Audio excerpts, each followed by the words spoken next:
Welcome to SpeakEasy number 53 with Brianna from Ancestors and Alcohol. Hello, I am back. Yeah, welcome How back. did this happen? Did Doug invite you or something? No, the aliens invited me. The aliens that Obama says exist? Okay, good. Yep. I'm on that train. I'm that girl. I don't even know if I need to ask. It wasn't that big a deal. It really wasn't, but it was funny. I'll take your word on it. They're out there. I'm not going to take my word on what Brianna is drinking.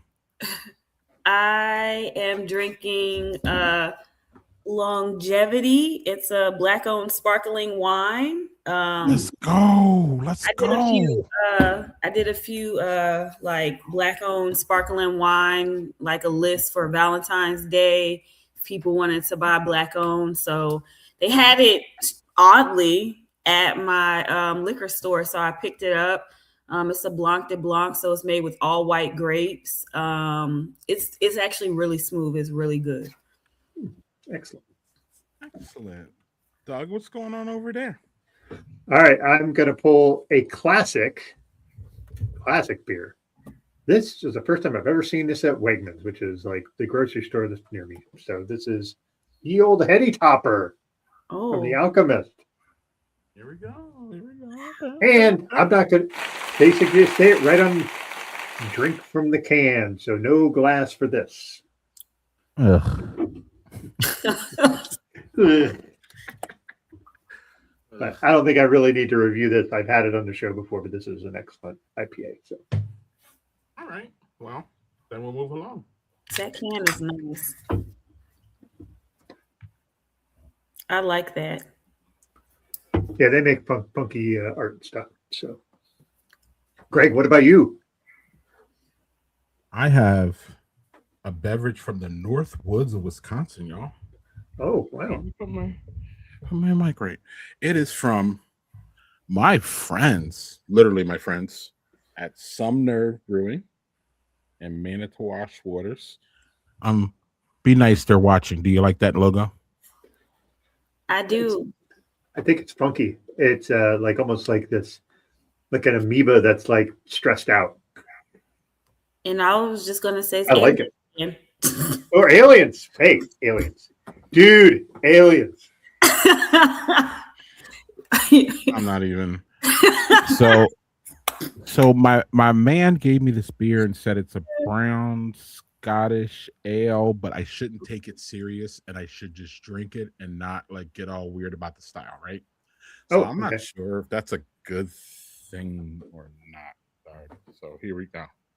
Shout out to Bill and Jessica who own Sumner Brewing, and they are just amazing people in a weird ass place. The North Woods of Wisconsin, Brianna, is, let me watch my words here. It's a beautiful, wonderful place that is spacious and all kinds of, it looks like this. Jungle and all that, but it's rural, so I think you can. It's not safe. The North remembers. Is it good, Greg? Even if it's good. It's good. It's drinkable. It's a whole ass growler, Doug. So I'll get through this, but like he said, I don't know what kind of style you're trying to put on this, but it's kind of like a brown ale and a Scottish mixed up, but it's something that I would never. It's weird. I could see that being a hybrid, though. Scotch ale and brown ale. I could see that. I'm glad you can, because because that sounds like something weird that I would drink. So, oh, you would love it. You would love it. It's just so off the wall. And I think it might have. I don't know what's going on with it. It's weird. Bill, if you're watching, you told me it was weird. It's weird. So, a bunch to get to. Doug and I had a conversation earlier. Which some of that conversation, Doug, we shouldn't talk about. No, we should not. I said something so wrong, and it was just like it was unintentional. And Greg and I just fucking cracked up for like fucking 5 minutes. It was bad. It was idiotic, honestly, but it's fine. I have to talk about myself here, which is awkward for me always, but we're going to do it.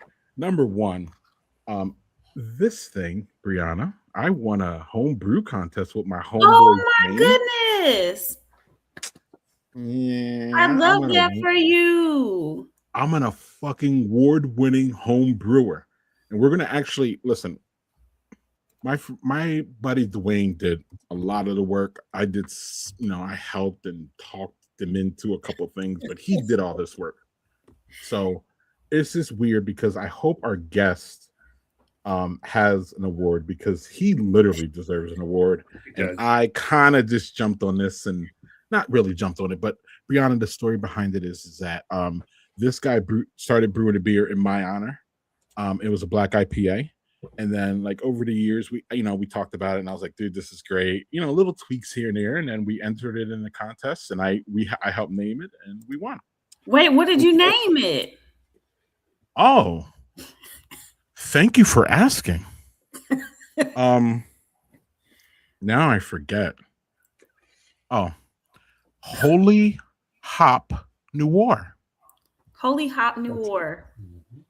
Mm-hmm. Black Holy Hop. Yeah, it's right. So it's dope. Now the only reason I'm showing it, I've been bragging about it. Like Doug's probably tired of hearing me talk about it. I'm never tired of hearing of your win, man. Do we need to get it on a chain for you to just wear everywhere? For Flame style. Yeah. The problem is that this is Dwayne's. He's gonna one of us has to keep it. So this isn't even yours. Well, it's mine, but we can't cut it in half, right? Oh, so someone has to keep it at their house. And Dwayne, in my opinion, we decided that Dwayne should have it. So I'm meeting Dwayne tomorrow and I'm giving it to him. So this is the last time I'm gonna show it on stream. We're gonna make you your own. We're gonna make you your own medal. Yep. Well, I was gonna just win another one and then I can have the next one. That too. Hey, that's a great approach. That too. That's where we're at. But anyway, I wanted to show this because I'm proud of this shit. It's as amazing, you should be. Wonderful. So another thing I'm idiotically proud of is this. So this is on Milwaukee Magazine. It's it's probably one of the top online magazines, and it says Badger Beer Report teams with new state breweries for a collab beer. And then it proceeds to talk about who the founder and owner of Badger Beer Report is. And we know who that is. And yeah, so my name is cited in this, and it's weird seeing my name in print. It is so weird, but it's so amazing. And so the deal about this, Brianna, is so Joel and my business partner, I call him Joel, him and I started doing a thing called the Brewery Report, which is basically we report on the breweries closing and opening and all that. It's almost like a news show for Wisconsin brewing. So through that, Brianna, we're able to covering Wisconsin breweries, we're able to like talk about the ones that are coming. Mm-hmm. So then Joel and I started a relationship with every brewery that opened, and between him and I, we visited every brewery. So so here's a list of the brewers because I wanted to talk about them. But if you see on that map on the left, that's the dots represent where those breweries are within the state of Wisconsin. So if y'all will give me a minute here, I really would love to shout out all of them because everyone individually is just a really they all came in order to get into this collab, y'all. You had to brew your first beer in the year of 2025. Oh. Now, the funny thing is, the first one, Boulder Junction, brewed their first beer in 25, but they didn't open until 26.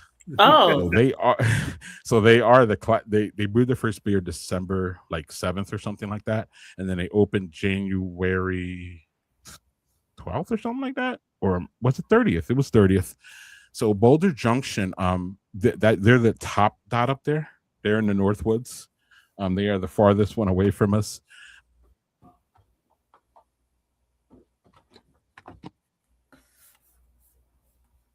Hey, so let's see. I think Greg entered the studio there. Oops. Yeah, so Greg does not know how to operate his own studio after 6 years, guys. So there's that. That's all right. Yeah, I guess. My mouse is so sensitive, it takes me out of the. So what I was saying, y'all, is that's not what I was looking for. I'm looking for this. Boulder Junction, Boulder Junction is a very environmentally safe brewery. The reason that they didn't open in 25 is because they were working on their like environment thing. Like they recycle their own water. Their wastewater goes to well, it doesn't. They recycle the water. They have solar panels. They just really went in deep. But really, the thing that marks Boulder Junction and the thing that makes them special is that they are the third brewery that has a woman head brewer. Her name is Tracy, and she is a boss. And I cannot wait to meet her on Thursday when we all get together to brew this beer. So that's Boulder Junction. Brewed Omen is the first brewery in Hartford, Wisconsin in 80 plus years, I believe. Fond du Lac Brewing is the first brewery in Fond du Lac in 80 plus years. Last Ditch Brew Pub is a brewery that closed. They used to be Arnagan, and then they revived themselves, and now they're Last Ditch Brew Pub. Lombardi Brewing Company is that Lombardi, Vince Lombardi. They have Vince Lombardi's Hall of Fame jacket in the tap room, Doug. Wow. Yeah, and so Lombardi, that's their name. And they're just a new brand, but they are Vince Lombardi. It's Vince Lombardi's grandson, who owns it. Cool. Yeah. Mobcraft is one of the only. You might have heard of them. Mobcraft is one of the only crowdsourcing breweries, meaning people vote on their beers and they brew the beers that people vote on. Brianna. Oh, that's cool. That's a cool concept. Yeah. But Mobcraft is a brewery that closed and then somebody bought them and revived them. So they're one of the revival breweries that we have on our list here. I'm thank y'all for being patient with me, but I love it. St. Francis Brewing is another revival brewing there in Milwaukee. They closed in 2024 and then they opened back up in 2020. They closed in 2023 and they opened back up in 2025. Tailwinds Brewing is the first brewery ever, I think, in Union Grove, Wisconsin. They are airplane themed brewery, and they have all kinds of like wonderful paraphernalia up on the walls, and like they literally have a tail from a plane in there, and all kinds. I'm pretty sure all kinds of like wild stuff, and they brew amazing beer. And last and certainly not least is Vault 202, which is the host of this. We will all go there on Thursday morning at 9, and we will brew that beer. Vault 202 is in an old bank, and it literally has the vault. And now that's cool. They do beer dinners in the vault, Doug. That's cool. So that'd be cool. Also, Doug, they are the home of the milk tubes, and milk tubes are like these small cylinders, right, Brianna? And then the whole cylinder is beer foam. Yeah, and you drink it like a shooter. You just shoot it down, and it's like a dessert beer. It's like it gives off more sweetness in that it's all sweet. So like they describe it as a dessert beer, and I could seriously sit at the bar and just like all day. The problem, Brianna, is that once you drink all that foam, you're gonna be gassy. Yeah. So shout out to Boulder Junction, Brewed Omen, Fond du Lac Brewing, Last Ditch Brew Pub, Lombardi Brewing, Mobcraft, St. Francis Brewing, Tailwinds Brewing, and Vault. And honestly, guys, I cannot find in history, and I've searched, I cannot find a bigger collaboration ever in Wisconsin history. I don't know. It's 9 breweries. I don't know if we set a record. I don't know. Maybe. I can't find it anywhere where more than 9 breweries came together to brew beer. And it's just amazing because, again, they'll always have they'll always have like this to remember, and they are, you know, we call them the class of 25, like they graduated. So they don't know this, but if they're watching, they're all going to get diplomas on Thursday. Aww. And it's just going to be fun, and it's going to be great, and I'm really, really excited about it. And again, it's just fucking weird, Doug, that this is just so weird for me. Like my name in print and all that, it's just wild. So I wanted to let y'all remark on any of this. Well earned. You busted your ass on that thing. So, oh, shout out to Joel. Shout out to all of the Badger Beer crew. If all the work that we have done in 6 years, that literally is what culminated in this. If we weren't working at this since the pandemic, this would never happen. But Joel and I are the day-to-day on Badger Beer Report, keeping it clean. You know, Joel and I literally, Joel wakes up to 5 messages from me a day, and he goes to sleep with sick. And Doug knows how this is. Oh, like, I do. Joel's like, whatever, man. Like Joel's my guy because he's like, he's like, right, he's like, boom, boom, boom, yeah, no, boom, like, and we're just, you know, like we're just simpatico, and he's just a wonderful person, and he's a great person, and I couldn't have done this without him. We couldn't have done this without him. So shout out to all of the breweries. Shout out to the Badger Brewer crew. Shout out to just everything. I need to stop talking about it because I'm going to get fucking emotional. But Thursday is the brew day, and then in May the beer comes out. So I'm sorry if y'all going to have to hear about this for 2 months. But y'all going to have to hear about this for 2 months.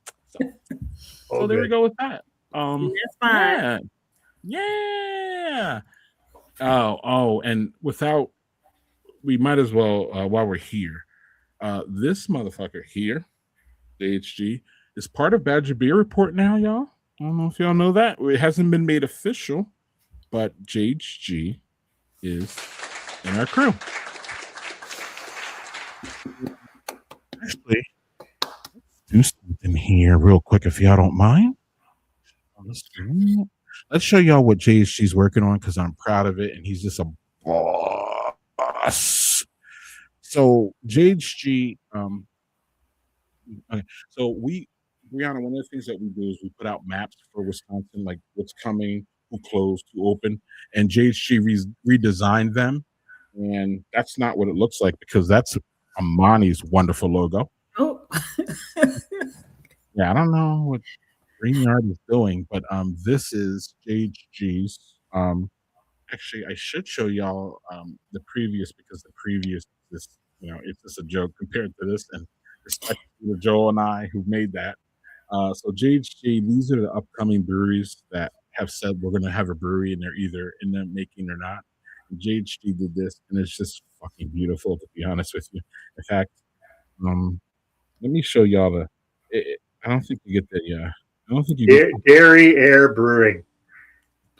Yeah. You like that? That is a very good punny name for a brewery. Dairy Air. You like it? I really like Lost Apostle and Solemn Oath. Those are really good names for breweries. I really like those. Lost Apostle is it's gonna be so great. Okay, so wait. That one's way up there, dude. That is like super far up in Wisconsin. Jeez. Yeah, hold on, bear with me a little bit if y'all don't mind. Okay, wait. Yeah, bear with me if y'all don't mind here because I think I need y'all to see the contrast here. So let's work on this real quick. But yeah, Lost Apostle is one of my. I cannot wait till they open. They're probably the next brewery that's going to open, Wisconsin. And I'm not going to get into it because we'll probably talk about it at a different time. But yeah, so here is.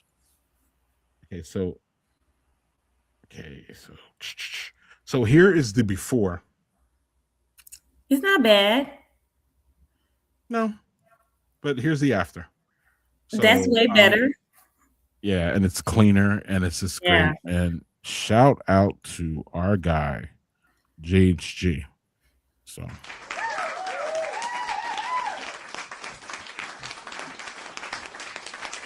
man, Brianna, I got cool friends. You do. I know, because you're one of them, damn it. Oh. And you know who else is another one, dog? Me. Oh, wait. No, fuck no. You are, Doug. You are special, Doug. You are special. Don't let Greg do I am that. so no. I am so tired of white motherfuckers centering themselves. So we're not doing that shit here. I don't give a fuck. It's Black History Month. It's I wanted to do the Elle Woods. Me. yeah, right before, and I knew it was coming. I was like, fuck. You set that one up like a softball, buddy. All right. Anyway, get to your real friends. Well, no, it's true. It's true. Doug is one of my friends, but at this point, 6 years in, Brianna, I don't have to tell him that, and I can just abuse him. So it's all good. Like we can have an abusive relationship because he's not going to leave me. So I could just be an asshole, and this is how America works, right? You can just be an asshole to people, and like around, hell, they'll vote for you 6, 7, 8, 9 times. Just be more assholish, Brianna, and the more assholish and the more pedo you'll be, the more votes you'll rake in. Oh, I'm sorry.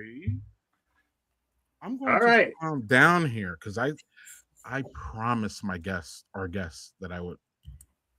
I didn't promise him, and he didn't care. but I completely peed all over my fucking segue because I had it set up, Doug, and I just lost fucked it up. Oh yeah. Oh yeah. Thank you. Look, at least the white person agrees they fucked up the black person's vibe. Brianna, you know what I mean? Like, I said it was Black History Month. That's all I got. I'm just gonna go like this. Doug knew that I was on something all week, so he's prepared for this. But so without a doubt, it's definitely time for us to bring on our guest. There's a lot to say about this guy, but one of the things that everybody knows him for is he's a prolific home brewer. He is just a really wonderful human. When I met him and his wife, and he probably remembers this, I literally said, y'all are Black love. Like, they are what Black love looks like, in my personal opinion. Doug, do you agree with that? 100%. I actually, at Barrel and Flow, I talked to his wife for a while. She didn't even know who I was, and I talked to her for like 20 minutes, and I was like, I knew it was Imani's wife, but she had no idea. But like, they're the nicest people. So yeah. It was more than 20 minutes, by the way, Doug. It felt like an hour that y'all were just like going back and forth, and like in some like y'all were in like, and I walked back and forth and was getting beers and coming back, and we're talking kids stuff. Keely were just Doug and Keely were like, it was just so great. So without further ado, let's bring on one of my good friends. I met him at Fresher Fest. He's literally one of the people that, like, one of my best advisors, Brianna. Honestly, like, I can just get him on the phone, and he always has. What did I tell him earlier? He always has the answers. And if I was in his class, Brianna, I would have been cheating off this motherfucker because he's smart as shit. And on that note, let's bring my man Imani. Let's bring our man Imani Powell on. And what's up, y'all? What's going on? How you doing, Imani? Is that a homebrew that's in your glass? I wish it was, but it's something. I have the Dogfish Head Triple Decadence. They're 30-year stout. Hold that up again. Sorry. Damn. I have one of those in my cellaring fridge, but I haven't opened it yet. And it definitely makes you say damn, because it is 15%, and I've been just trying to sip it. I've just been trying to sip it, but it's actually so delicious. I'm kind of drinking it. So Greg's face like so we might be it might be an interesting show. Yeah, at the end. But it's definitely cool. It's a blend of, I'm trying to read this off quickly. It's a blend of their worldwide stout, but it's worldwide stout that has been aged in the Palo Santo wood tanks, a Dogfish Head whiskey barrel, and then Sam Adams Utopias. So, oh man, all three? Jesus. It's a blend of all three, yeah. Wow. And I mean, what is it? I mean, what's going on in that glass, Imani? What are you tasting? It's a lot of chocolate. This is my second time having it. It's a lot of chocolate still, but a lot of the fruit is now coming through. But it is, and the booze has started to lessen, but it's high octane. So, and you taste the barrels. So I think sometimes you get these barrel aged stouts, and all you end up with is barrels. You get is all you taste is the barrel after a little while. So yeah, but it's a good one. So I'm trying to take my time with it. But like I said, it's really delicious. So yeah. Excellent. Well, Hey. while we're here, or we can say, Doug. I was gonna say, just don't do like the time we had Dave Mack on and he was drank that braggot on show. he was really 3 sheets. I'll do my best. This might be it for the night, though. Yeah, I don't blame you. All right, great. So while we're here, Imani, tell us about this, please. Sure. Melanated Mash Makers. We are a collective of black beer curious, black beer enthusiasts, black beer homebrewers, educators who are trying to help increase the population of people involved in craft beer, as well as, when you talk about how many breweries there are in terms of the less than 1% of brewery ownership, I think a big piece of it is also to bring people into enjoying, understanding, and understanding craft beer. So what we try to do is to encourage and bring more of us, more people of color into the scene, with the potential that these are future customers for breweries. These are also future entrepreneurs to create brewery opportunities, and really just to kind of expose to the world of better beer and greater beer. I think that's kind of really our big push. There are 4 of us. We are registered with the National Homebrewers Association. We have done collaborations with other breweries historically. We've at least been able to, we've had 3 collaborations for the Barrel and Flow Fest. So like last year, we partnered up with 2 locals, which is a Black-owned brewery in Philadelphia. We've worked with Attic Brewing in Philadelphia, and we also brew with a local brewery recently called Autumn Arch for Barrel and Flow the prior year. So we did a couple of those. We've done a lot of local collaborations this year, and I think Doug had it on the show a little bit earlier. It was a shoe fly pie inspired brown ale. Oh yeah, I remember that. I remember. Yeah, Brianna, I remember not having it actually. Same. Hey, I specifically solicited Imani to do that, and I sent him here as well. So I made a trade to get that. And that's because I know Doug's history with Pennsylvania as well. So it was something that I wanted to make sure that it was near and dear for him. But wait, and you forgot my history with it? Yeah, but you feel it. That's why I sent you 2 locals. Don't make that face.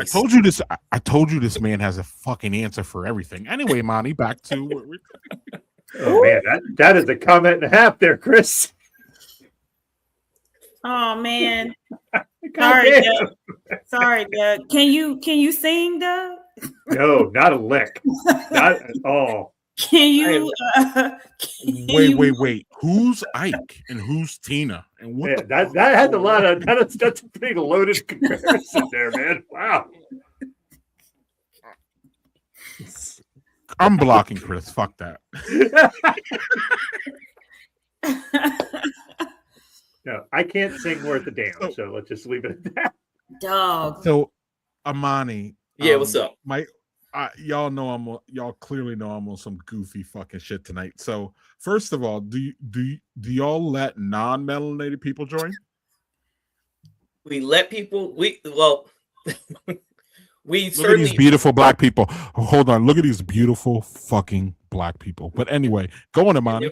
They're all awesome. But to answer your question, we certainly are a space that is welcoming to receiving assistance, potential allyship, but our intention is to really get and engage people of color in in the organization, because our intention is to increase the numbers. Our intention is to be able to welcome a community of people who are sharing like-minded thoughts and have a like-minded interest. So while we would not necessarily say, no, you cannot be, you can certainly join along with us and help collaborate with us. But our enrollment and our engagement is really for Black and brown people, uh, because we, at the core, that is our mission. And we're not, I know it's going to sound, it comes off a little bit this way, but we're not trying to be exclusionary. At the same time, we are trying to make sure we highlight the importance of the core group that is helping us fulfill our mission. So that's kind of the, where we can.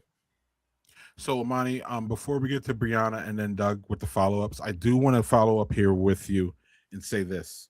You didn't say this, but I'm going to say it and you're going to agree because I know you know what I'm about to say, which is the lack of Black-owned brewers, y'all, can be traced, in my opinion, back to the lack of Black homebrewers, because homebrewers are the ones that fuel the craft beer industry, and home brewing is generally, Monty can come after me if I'm wrong, generally, in my opinion, a privileged kind of thing.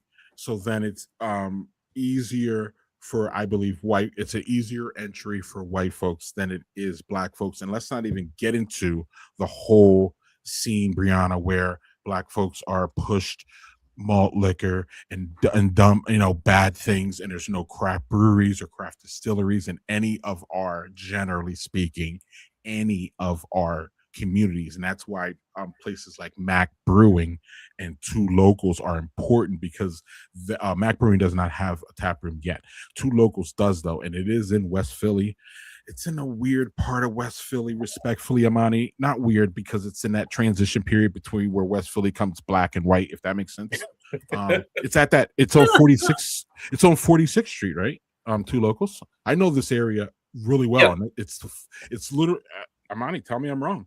No, you got it. Keep going. Right, because where they're at is where like Penn starts, y'all. University of Penn and like Drexel's around there too. And then like, a little like a little further out is Temple and all that shit, right? So then it turns into not necessarily a white place. It turns into really more of like a mesh place because of the colleges, if that makes sense. You know what I mean? Because colleges are generally, especially if they're not, HBCUs, they're generally white folks, especially Penn, right, y'all? Okay, so cool. So that being said, Imani is killing it because, in my personal opinion, because he's hitting the source. And the source needs to be, we need more homebrewers that get passionate, and then those homebrewers turn into Black brewers. Am I wrong, Imani? I don't think you're wrong. I think there's even more to it, but I do think that absolutely, that we know that a lot of breweries start out from people who were home brewers. I'm sorry, like a lot of larger breweries that started out, people were home brewing and creating a variety of beer styles, etc., and just continuing to practice their craft, and then said, hey, I'm going to go professional with this. And that's where the breweries got started. Since you brought up Dogfish Head I brought up Dogfish Head a little bit earlier, Sam Calagione, he brought his pumpkin ale, and that's kind of what launched him. And that was a homebrewed recipe.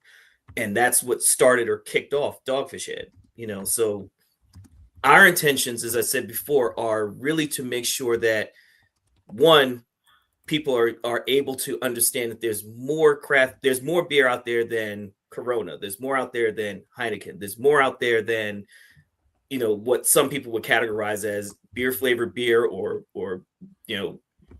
whatever kind of traditional American lager, Mexican lager, whatever have you, and help them get a better feel for the different beer styles, understand the diversity of beer styles, understand the diversity of the flavors that you can get, and be able to kind of even equate some of those to things that people would commonly drink. So, if we're really getting into a whiskey or something like that, we know that we have beers now on the market that are barrel aged. So you can kind of connect people. Okay, well, you know, you like whiskey, that's great. Here, why don't you try this barrel-aged stout? If you like some orange flavors or you know, something that's kind of full body, you know, a Belgian triple might be a good idea to, you know, to kind of be an entryway. But even understanding that beer is something that has a wide range of flavors, a wide range of complexities and depth that can make it an enjoyable experience. There's folks who like mimosas, for example. So when I talk to people about mimosas, I talk to people about hazy IPAs. Mm-hmm. It might be really particularly, they might be a little more bitter than people are looking for, but like, you know, you'll get some of that orange juice, but at the same time, you get some of that booze, you get some of that fruit. If you are a person who, like my wife, tends to drink wine, and she likes it's a particular like Australian wine. And when I taste it with her, I talk to her about, hey, you know what? These taste like these types of hops, typically a lot of these New Zealand hops. So then I say, why don't you try this hazy IPA? She's like, okay, I can drink that. And that's not to say or make everybody beer drinkers, but at the same time, these are entry points for people who might be used to one particular style of a drink or a community that might like certain things, that you can then say, well, why don't you try this? Because it's more than that beer that you're getting at that liquor store that popped up down where they're selling you stale beer at a high price, you know, or skunked beer at a high price. So it's adding a little bit of sophistication to beer that I think sometimes is lacking, but then also being able to give a crowd or a group that had not traditionally been marketed to an opportunity to be able to be exposed to something like that, and to see people like us, because representation matters, for them to see us making this product, being a part of this product, being a part of this culture, being a part of being creators, being influencers within that space. And that's really the intentions of Melanated Mash Makers, is to let folks know we do exist. And we also want you to come and join the party too, because we can take over. You see all these breweries closing up. Some of it is because they don't have enough of regular group base, but they're really tapped into a market that could be there, could be there for them. Mm-hmm. There's a brewery in Philadelphia that I really enjoy, and it's a white-owned brewery, but I think they do a great job connecting in and around the community that they built their brewery in. It's called Attic Brewing, and they're located in Germantown, Philadelphia. And I think they do a great job of being able to, even though they've come into a community that could look at them and say, and instantly write them off as, oh, this neighborhood is getting gentrified. They still do events. They still have very welcoming opportunities, and they look to collaborate with breweries and other Black breweries that are in the area, or just people who reach out to really be helpful. So our intention is to just kind of continue to spread the word. We try to do tastings and events and things just to kind of bring more people into the fold of craft beer. Sorry for the long soapbox there, but that's I'm real about this. No, it shows that passion really shows. And I think everything that you said was so important. And I want to touch on the liquor stores around the corner in the Black communities. I see people like I live in the country, and I do venture off into the city sometimes. And if I do want beer, we do have a few like local liquor stores. They're more boutique liquor stores, so they do get in a lot of beer around different parts of Georgia. But when I go to maybe like, let's say Food Lion, because I'm not going into town, the workers will like see, you know, like maybe a sour or something like in the cans, and they'll be like, oh, is that soda? I'm like, no, it's beer. And they're like, well, why is the can so bright? What's this? What's that? And I'm like, oh, it's a craft beer. Well, what do you mean it's a craft beer? And I'm like, you know, it has different notes to it, and this one's sour, so it might be a little fruity. Fruit in a beer? you know, and then you see the guy walking with the huge Miller Lite or the Bud Light, and you know the ultra Bud Light, and they're like, oh, this is the fancy one, and I'm like, is it good? You know, and they don't want to try it because they don't know what it is and they haven't been exposed to it. But it's like there's a whole world out there, but when you haven't been exposed to it, you don't know any better and you don't want to try. And there are some people that are willing to try it, but even then, like my dad, I took him to Atlanta, and we went to, what's the black brewery in Atlanta? There's a couple. There's one that Al Sharpton talks about all the time, and I can't remember what the heck the name of it was. I think it's the one There's that more than a few. There's like 5 or something. Atlantucky. Yes. Yes. Yes. So I took him there. Sharpton talked about, yeah. Okay. So I took him there, and my dad is 70. So, and he like used to drink Budweiser and drink beer in Germany when he was stationed there. And so I'm just like, you know, let's just go in, let's try it out. We went through like 7 different beers. Like they were just letting him try it. And he's like, it all tastes the same to me. And I'm like, but it doesn't. But in his mind, in his palate, like that's all he knows. But then if you take somebody younger, they might be more interested. And I think, Imani, that's why it's so important for what you're doing. Because when you see somebody that looks like you doing something different, you're more intrigued, you're interested in it. You're like, well, he's doing this. Maybe I can give it a try. Maybe I can trust what he's saying and try it out. So I think it's really important. And some people don't even know that they like different things, and it can open up an avenue for them. It can become a passion project, and maybe they do have the capital from somewhere to open up a brewery. So I think what you're doing is very important. And I also wanted to ask, you said that you did different collabs for Barrel and Flow. Are you doing any this year for the ones coming up? So I certainly hope so. In all honesty, we are already in conversation. I will not be attending the one in Louisiana this year. No, I need you to. We will be. I need you to come. I'm coming. I'm coming. But Brianna, Greg, Doug, and I've said it on this before. There's a collective of 2 gentlemen who are trying to establish their own brick and mortar location here, and they are great brewers. And their group is called their brewery is called Gypsum Love Brewing. Mm-hmm. They're out of Delaware. They're really good. Greg, I did send you a beer from them, that black IPA. So just letting you know, I ain't forgot about you, and I hadn't forgotten about you. but they will be there, and I think they're great brewers who are certainly on a path to be able to step up into that next level.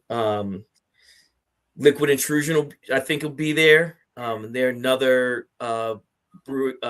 They started out as home brewers and are now moving into that next level. There's a couple, but I definitely want to encourage, so I won't be at that one this year at the one in New Orleans, but we're actually going to meet on Sunday, and we're going to talk about what our thoughts are for collaboration. We've already reached out to a couple breweries to see if they're interested in doing collaboration with us for this coming year.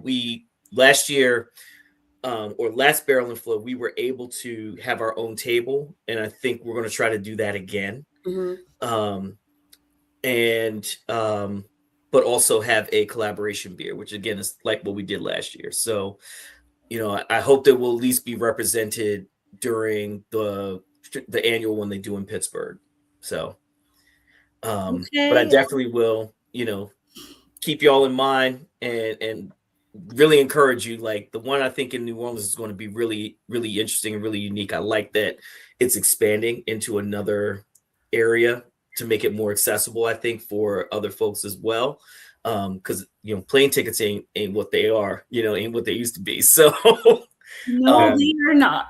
So making that trip can be a big deal, and it's a big deal for some of the breweries as well.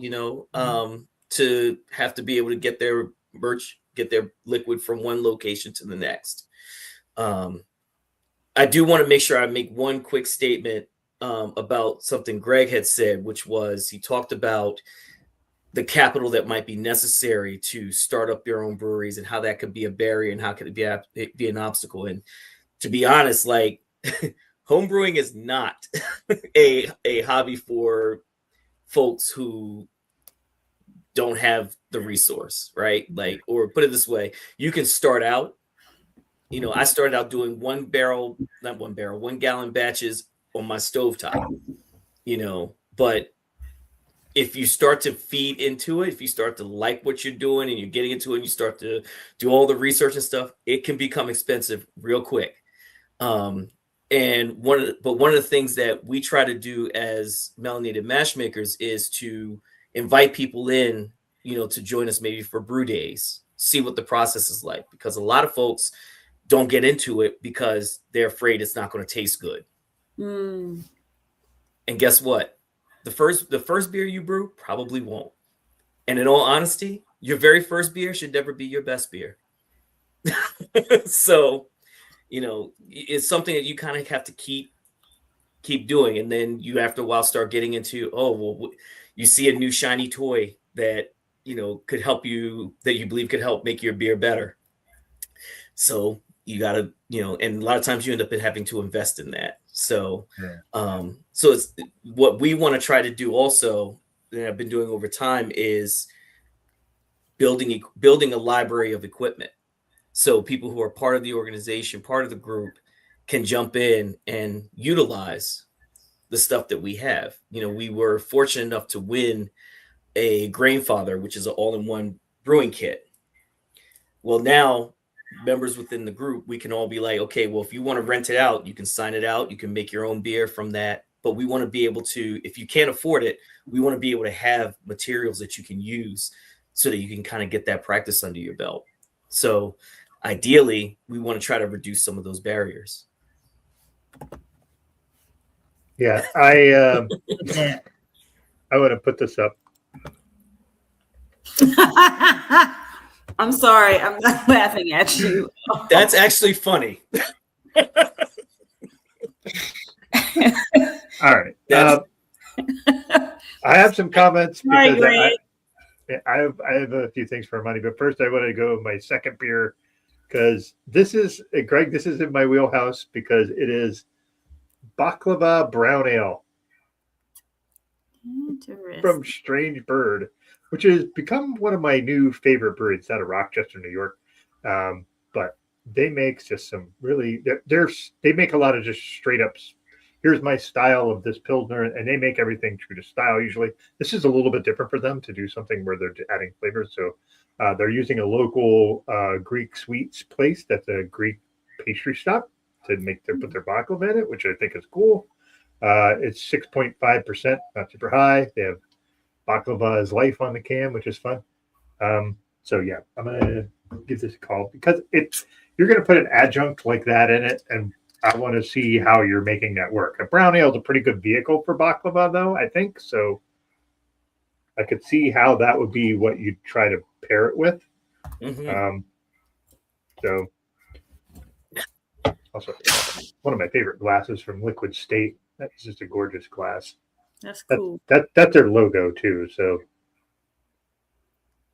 they're out of Ithaca, New York. So, but you see the color on that. It's a nice color for a brown ale. Don't smell a lot more than a brown ale on the nose, but ooh, that's tasty, man.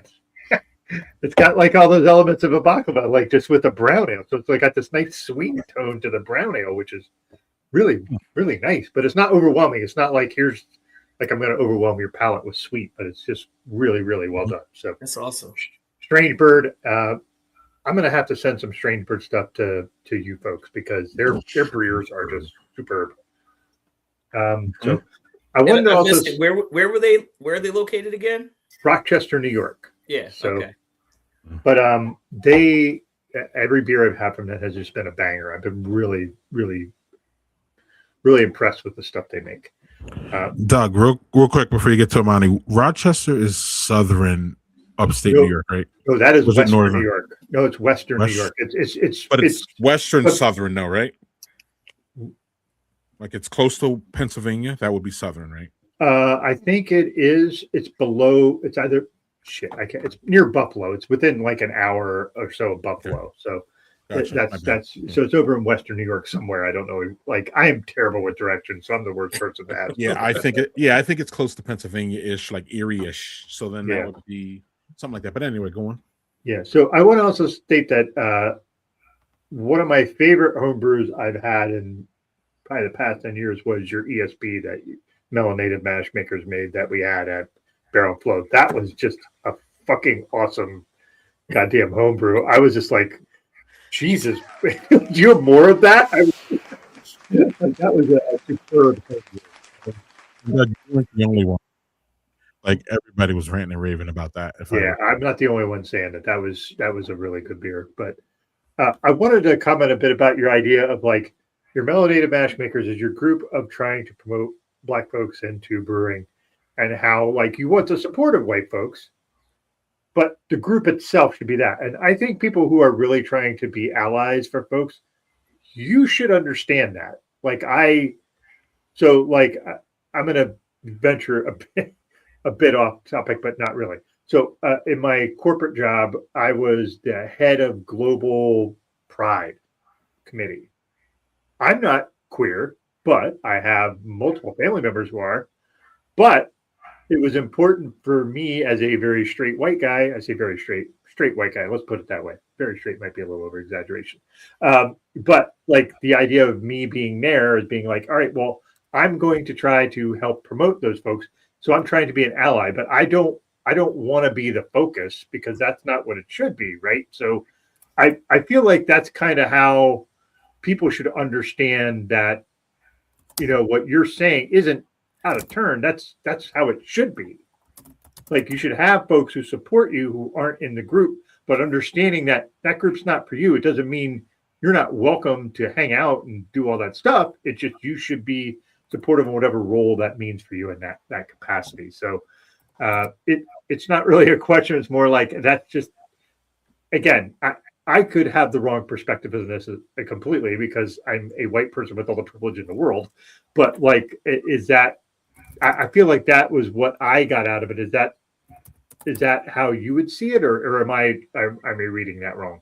No, I think you're reading it correctly, and I think there are spaces where we want to make sure that our mission doesn't get diluted. And I know that's a terrible way to.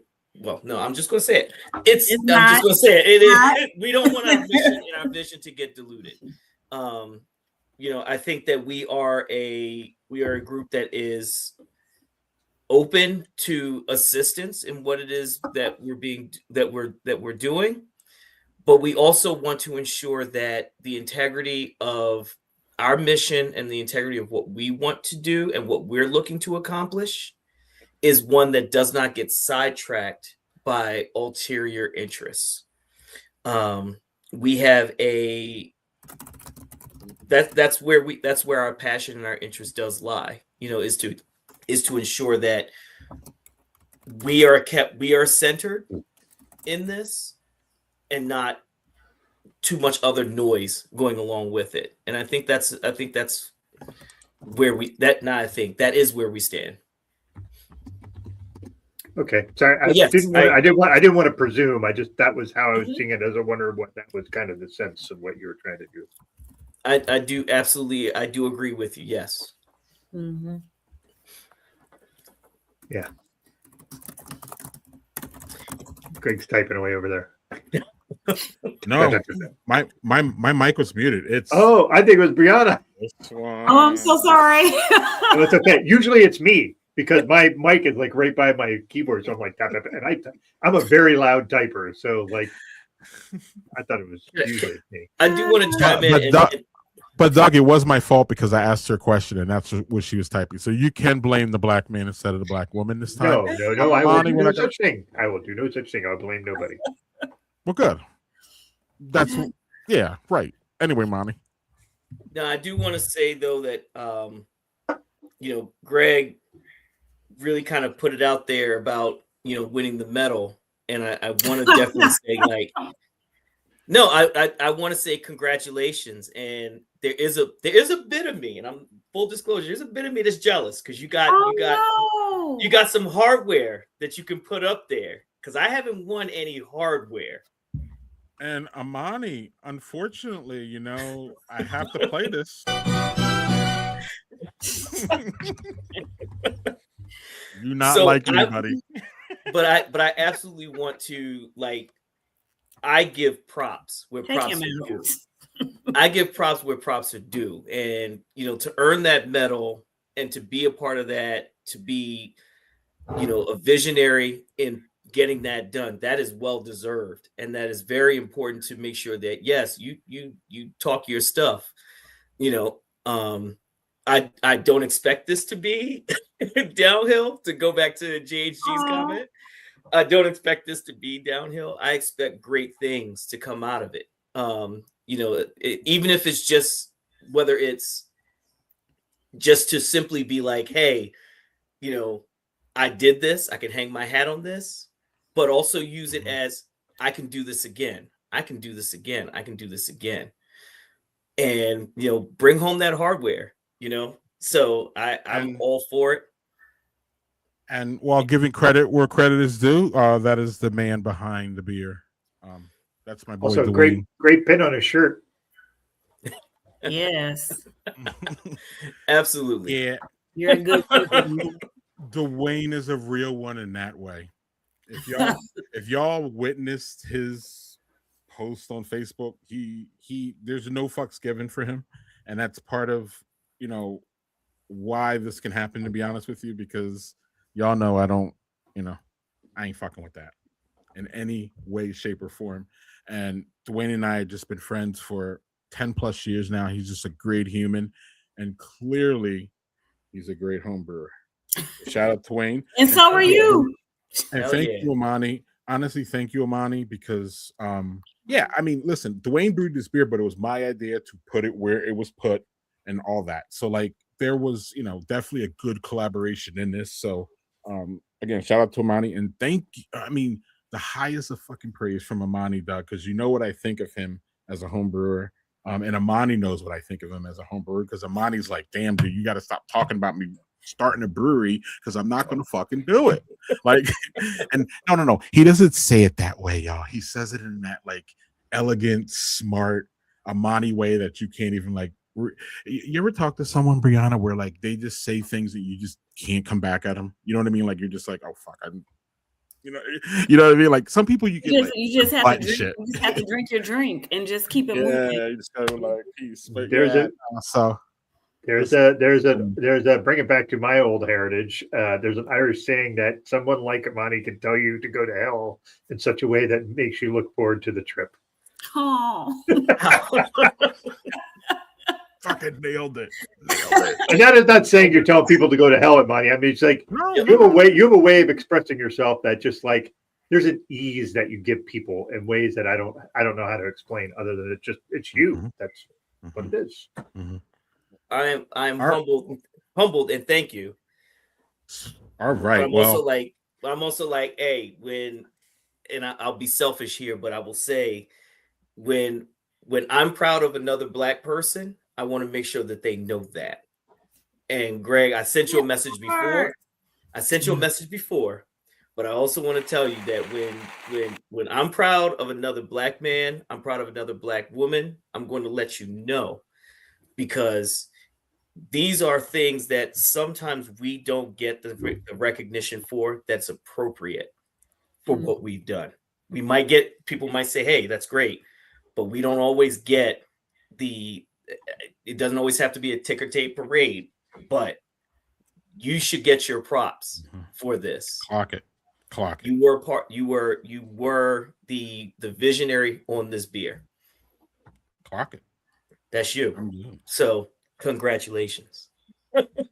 Man, thank you. And Yeah, now I've taken too much praise, and we're gonna have to go to something else because this is just too much. Can I ask one more thing of Imani? One more thing before we shift? One more thing. No. Okay, sorry. Doug, I granted to you. Go ahead. Okay. So you were mentioning, Imani, about I'll having just leave. you were mentioning about having equipment. Sorry, Greg. So you're allowing folks, if you're wanting other folks in the Black community come in, like, hey, I want to brew and I want to try this. So I look at that as like, it seems like almost like you ever seen the things where people have like, we have all these resources and all this equipment. If you want to rent tools, if you want to rent this, like, is it something in that capacity where you're like, I have all these resources. How can I let my community do that? Is it in that sort of spirit? It is, and it's about reducing barriers. And what I do professionally, like when I'm not doing my hobby of homebrewing, what I do professionally, much of my career has been based on finding opportunities to reduce barriers for people to entry. Yeah. So this is if a barrier is I've never homebrewed before. I'm interested in beer, but I've never made a beer on my own. Then let's see if we can find a way to at least give you the resources to give it a try. Because if you try it, you're going to find out whether you like the process or not, whether this is something you want to invest in. But if people don't have access to that equipment, they're always going to kind of be looking at, I either need to get money up for something that I might end up not enjoying, or I'm going to get money up to then get into something and maybe I'll enjoy it and stick with it. But the idea is we want to be able to provide access to individuals who might be interested in something like this. You might do it and not care for it and say, I don't feel like spending all this time mashing grains. I don't want to spend all this time going out and getting, ingredients. But I also look at it as, if you are a person who likes to cook, you like to make tea, if you like to brew coffee, something like that, give it a try and find out if this is something you like. Now, understand that if you get engaged in it and you really enjoy it, somewhere farther down the line, you're probably going to end up investing a little bit more money into this. But it's something that brings me a lot of joy.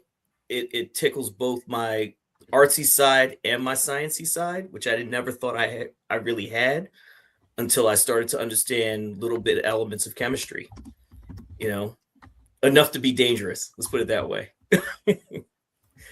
So yes, it's the idea is to help reduce barriers, and that's a platform that has always been a part of my career, and just a part of my life, is to help reduce barriers to entry for realistically anyone, but particularly for Black and brown people, is to reduce barriers to entry.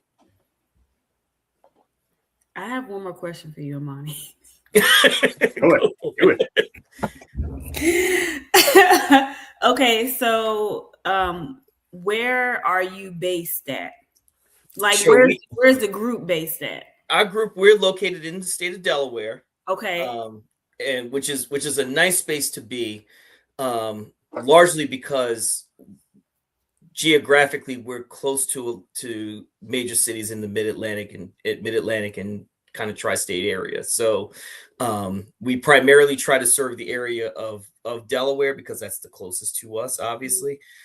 But people in Maryland, people in Pennsylvania who may want to try to engage with us or want to engage with us, we certainly will open that conversation, have those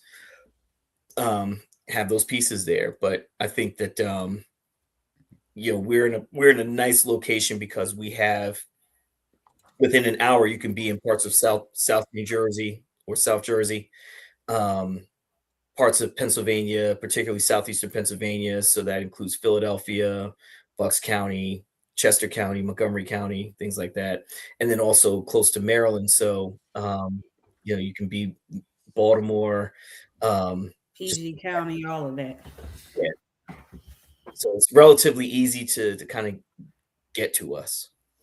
And what happens if, let's say somebody lives, like I live in the South, But let's Sure. say somebody is interested and they want the community, but they don't have community. Let's say in Atlanta. Atlanta's the closest like big city. Would they still be able to connect with you and like, I guess maybe get guidance from you and things like that and build some type of community with you? From a personal standpoint, I am someone who is very open that if people have questions, I'm willing to share what I've learned over this process, because I always believe in shared learning. And I hope I'm not boring folks, but You're not. But really, for a reason. Interested though. Like if somebody's interested, then you could be, like you're not going to bore them at all. I'm very into shared learning though. Like if someone has a question about something, I'm happy to offer what my experience has been and what my thoughts have been about whatever the topic may be, if I know something about it. But if I don't, I'm always open. One of my favorite things to say to people is tell me more. Because that way I can learn too, and be able to make something better, or to get a better understanding. I one of the things I struggle with right now as a home brewer, and I've been homebrewing for many years, is water chemistry. And I have a book about water chemistry, but sometimes I don't want to read 200 to 300 pages about water when someone could kind of help me out with, okay, well, these are pieces of that water chemistry you can include in your water. Start off by getting a water report, and then figure out what types of things, like what does gypsum do to your water? What does calcium chloride do to your water? So there are little pieces and bits there that just by sharing that information helps quite a bit. So if people are wanting to get in touch, like I'm at Melanated Mash Makers, I'm at decklife.brewlife on Instagram, both of those on Instagram, like shoot me a question. Like, okay, I don't know much about it, or I do. I've had people reach out to me about building a keezer, converting a chest freezer into a place where you can install your taps and serve from there. So we've done a lot of things. So okay, I just wanted to ask. I have my best friend lives in Charlotte, and he's a home brewer. So he doesn't have any community in Charlotte. Charlotte's black beer community it's not huge. So it was just Charlotte's a beautiful place. It is. Charlotte is home. That's my hometown. So it's a beautiful place. Yes, it's Charlotte. I will say it's turned into a baby Atlanta, and it's tough. But everybody who's not from Charlotte, they love Charlotte. And I respect it. Charlotte's home, though. I'm not gonna lie. Charlotte will always be home, but it's a little too busy for this country girl. So Brianna, you said a lot in a little bit. Yeah, I know exactly where you're coming from. Yeah. I know exactly where you're coming from. Okay, yes. So we have been talking some fairly serious stuff, but I think it's time for us to get a little bit of seriousness in here. So, why don't we let Greg take it away here on this next bit? He's coming back.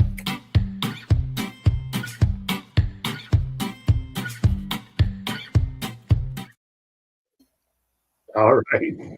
So, Brianna, since you've been here, we started a new segment, which is people have to explain emojis to me because clearly I'm using them in the wrong context. I use them at wrong times. I don't put the right ones out there. People don't know what the fuck I'm talking about. They think a thumbs up is passive aggressive.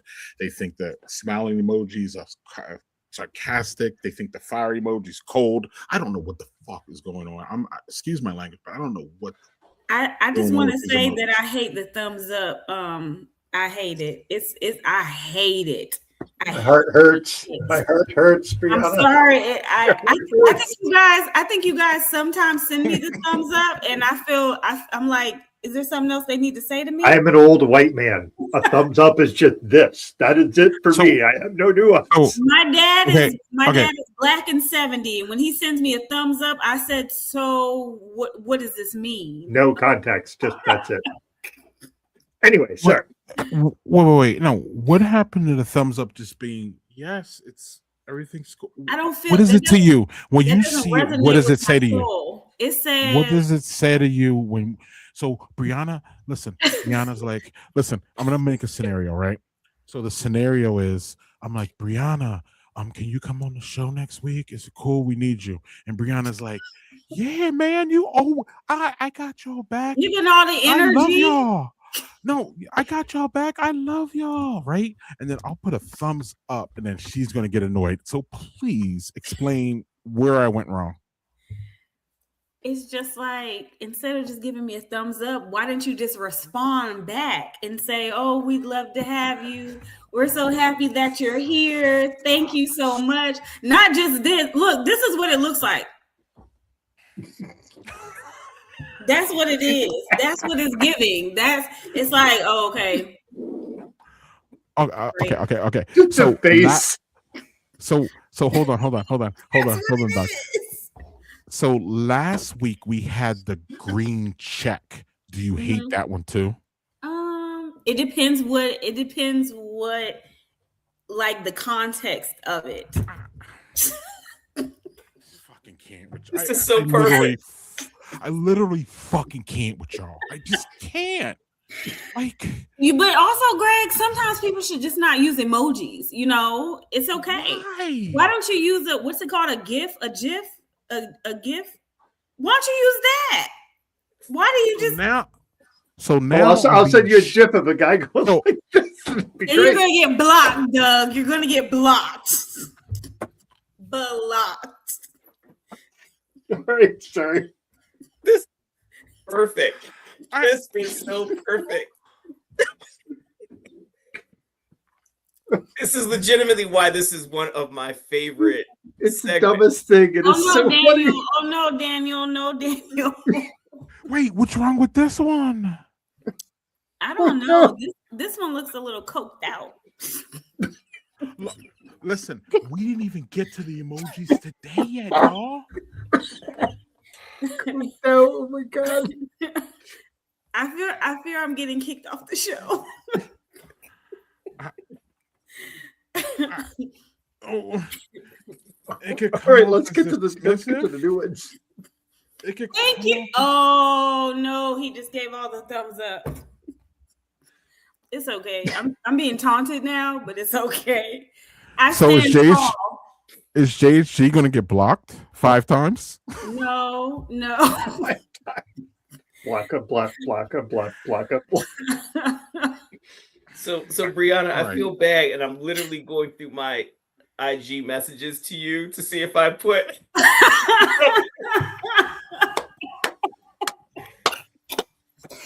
You know, Imani, you might have at one point. I'm so self-conscious. Like, it's okay. It's all right. Everybody gets a trial period. You know, it's cool. But now you guys know. I did it. I did do it. And Imani, when you did it, I probably was like, "Oh, for real? Okay." All right. Oh my god. Oh, man. Wait, I am Doug. I am afraid to go in our thread with Brianna. I'm not even going there. I'm gonna thumbs up the shit out of everything. It's all through. Every other message is a thumbs up from you guys. No, it's just gonna be gifts of thumbs up. As many of them I can find. I almost didn't come on the show today because I think Greg gave the thumbs up earlier. I was like, oh, well, I don't need to show up because he just gave a thumbs up. So he's not even thrilled. It's fine. Oh, man. Okay, so so with that being said, y'all, we didn't even get to the emojis tonight. And actually, I flipped the emojis because now I want to present the first one as opposed to the second one because I don't know what Brianna's going to think about this motherfucker. What do you think about this? So are we dead? Are we dying? That one's okay. I mean, I don't send that personally. I mean, What does it mean to you? I'm dead. And what does that mean? You know, like dead. Like if something has happened, like let's say you sent me something really funny, and I'm like, I'm just dead. Like I'm dead. Okay. Okay. I hope you're not sending these in like messages though. So When do you the send way I emojis? use it, because this whole segment is about me apparently literally almost getting blocked. So so I use it as this, just what you said.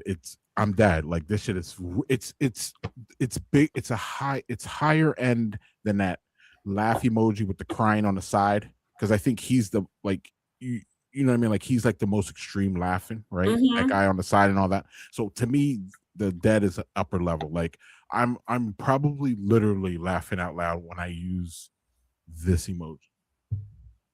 That's so crazy because Mm-hmm. you don't use the GIFs or the GIFs, whatever they're called. Well, listen, excuse my language.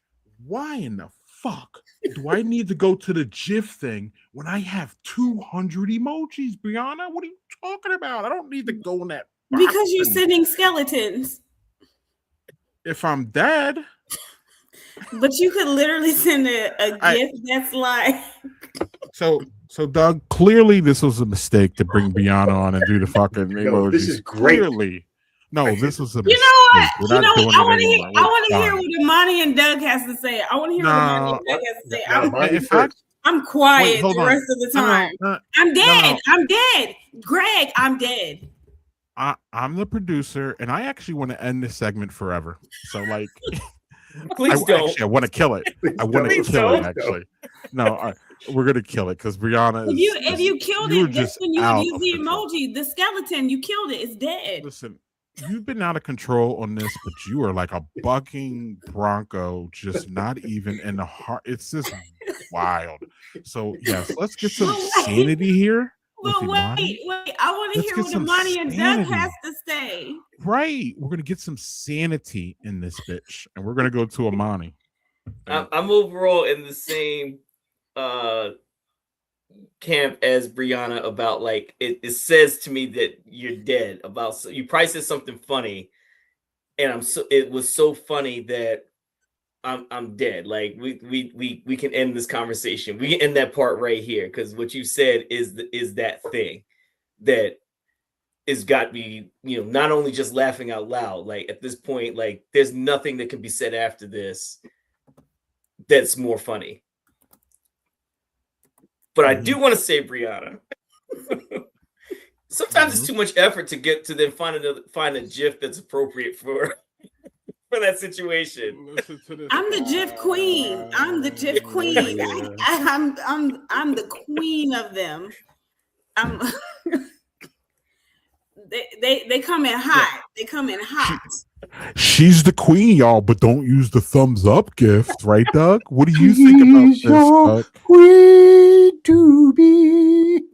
Okay, Doug. Oh, you right. You are right. Terrible rendition of Coming to America. She's the queen to be. Whatever you like, Greg. Whatever you want, Greg. Where's the head slap emoji when I need it? No, you should be using the dead emoji for that, for how grandiose that gesture was with my singing.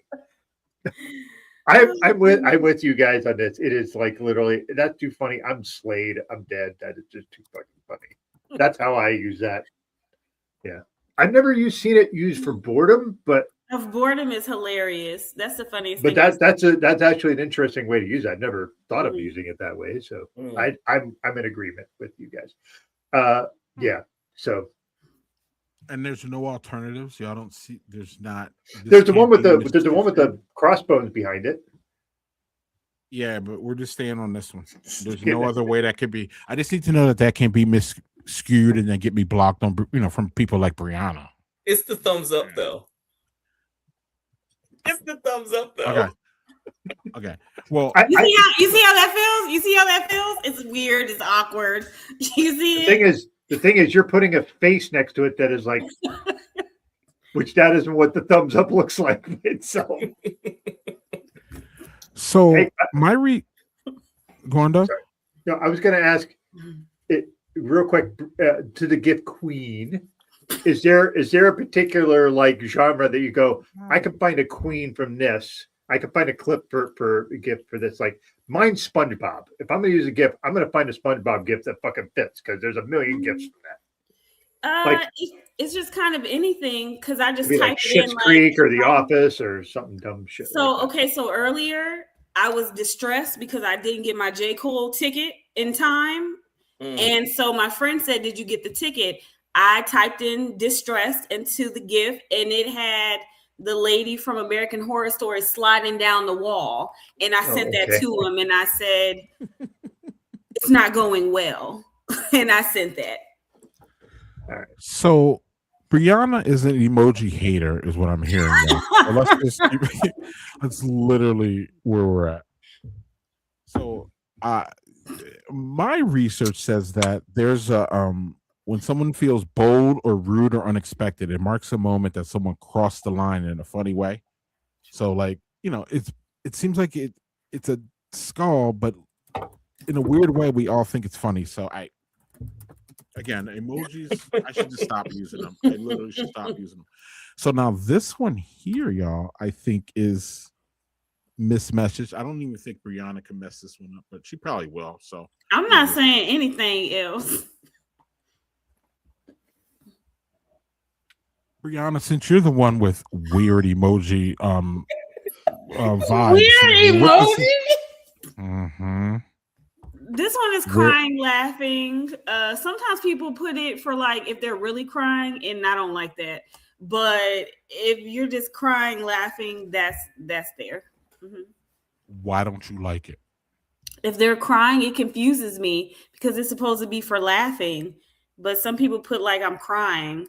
Like they're sad. Like I see people like put it underneath RIP and I'm like, that should not be there. Imani? Said my piece.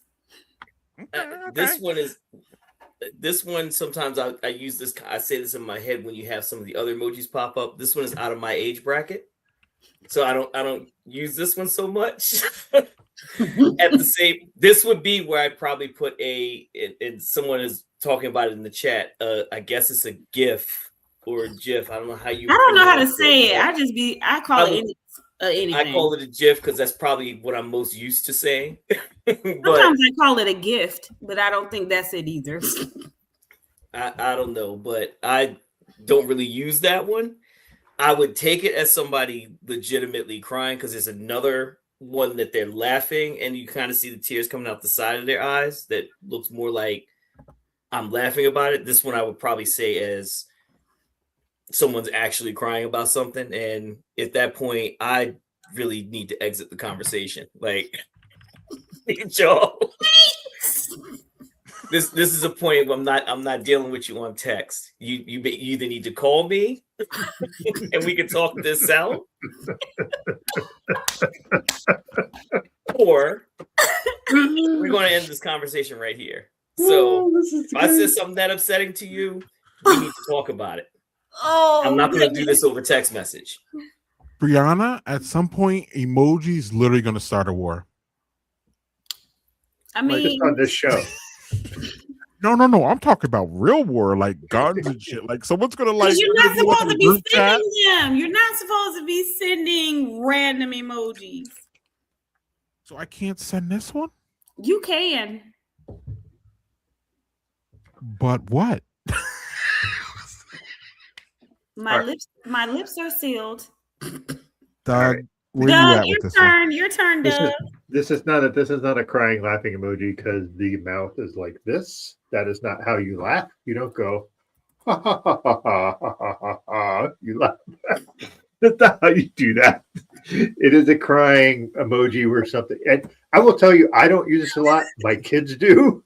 My kids use it when something doesn't go right for them, and they're just like, "This didn't work," and I'm like, "Okay." okay. I get what you're saying, but yeah, that's how my kids use it. So that's feeding into what Imani was saying, because Imani says that that's quote not in his age range. So I didn't even know I that. would agree. But hold on, no, I didn't. Y'all gonna have to explain why some emojis are for young people and some are for old. Is that what I'm? Clearly, this is for old people. But Definitely. Definitely. And I'm not even young. I'm 36. oh my God, you're 20 years younger than me. But still, I don't know what the kids are doing these days. Yeah, our co-host. I don't even know what they're saying in the music. Why? our Hence co-host, why I'm going to see J. Cole. our co-host is the epitome of Black Don't Crack, because I would never guess, you know, I would never. I would have said 26. 24. Well, most. a minute over 20. 24? A minute over 26. Yes. Listen, I'd say Imani's in his mid 20s. I'm not shitting you. You guys look fucking great, and I look like somebody knocked me with 50 rocks. Oh no, you don't, Doug. No, From an age don't. perspective. So yeah. You do not, Doug, but also like whether somebody looks a certain way, my body reminds me every morning what my age really is. That every part. Yeah, it's true. I had my massage gun on my shoulder before I got on here, and I said, I hope they don't notice that it's stiff, because at some point I'm not going to be able to move. No, it. Mm-hmm. You know, I get up in the morning and I'm trying to do like squats and everything. It sounds like Rice Krispies. Every morning. Hey, would you like, so as a person of a certain age, I have been going to physical therapy because I have a rotator cuff problem that I didn't get injured. My shoulder decided I don't like how that you do that anymore. So I didn't do anything to it. It's just like I'm really inflamed, and I can't raise my arm like past this. And I'm right-handed. So it's like, this really sucks. And I shoot basketball right-handed, and guess what I can't do? I can't shoot a basketball at all. So I have to shoot on my basketball. When I play basketball with my kids, I have to go shoot it with my left hand, which I can shoot like that, but it sucks. So Brianna, Jade Sheet. Hold on, Doug. Hold on, Doug. Well, sorry. Classic. Krispies. That is so on. What is that, on brand? That's Manny. Yeah. I thought it was on point. Is it not on point? It's so on brand here. Jade, she has a message for you, Brianna. Thank you. Thank you. I think it's the water in the wine. Jade, she don't feed this troll. Please stop it. Stop it. I'm done with this segment because I thought you had another one, Greg. I thought you had another one. You ruined it, and I need to take my ball and go home.